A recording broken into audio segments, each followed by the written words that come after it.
Hi, I'm Matthew Malcolm with California Dairy Magazine, and this week dairymen gathered from all around to attend the World Ag Expo in Tulare. Here, dairymen were also privileged to hear from Patton, who discussed the current domestic and global demand for milk and how dairymen can prepare for future changes. We always talk about kind of that market cycle of emotions, right? And when you see the prices at a really high level and feed prices at a really low level, that's when you see supply increase, because you asked a question that every dairy producer is going to be asking is, how do I make sure that I can increase the demand and take advantage of the prices that we're at right now?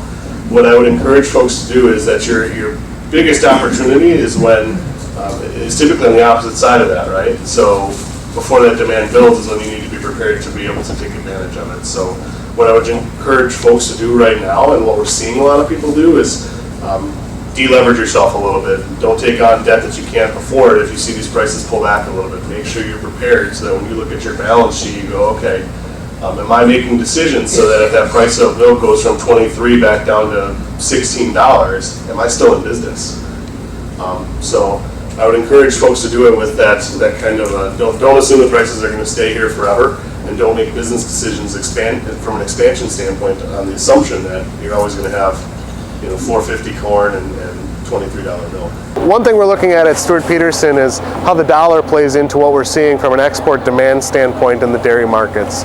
So we've seen since 1999 and earlier that the dollar correlates directly from an inverse standpoint on what we're seeing from an export demand. The lower price of the dollar has made our dairy products be on sale to the global market when we've seen New Zealand supplies dry up with a drought that they've had.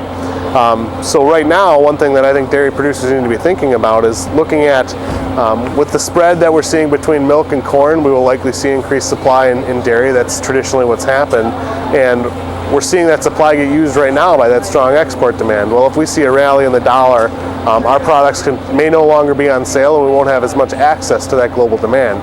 So we watch closely what's happening in the dollar to make sure that if we see movement in there, what kind of movement are we going to see in terms of the milk prices coming down.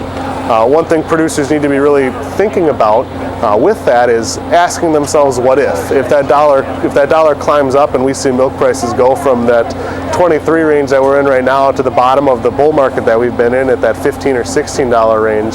How leveraged are they? What are they invested in to make sure that they're not bleeding cash and that they can continue to thrive and have a successful operation that they can then pass along to future generations? So the what if question is going to continue to be very important for producers to ask themselves with what we're seeing from an export market and what we're seeing in the dairy markets right now. Thank you, Patrick. It's important to follow the milk market trends when considering making any changes to the dairy. Stay current on these trends by reading your monthly issue of California Dairy Magazine. I'm Matthew, CaliforniaAgNet.com.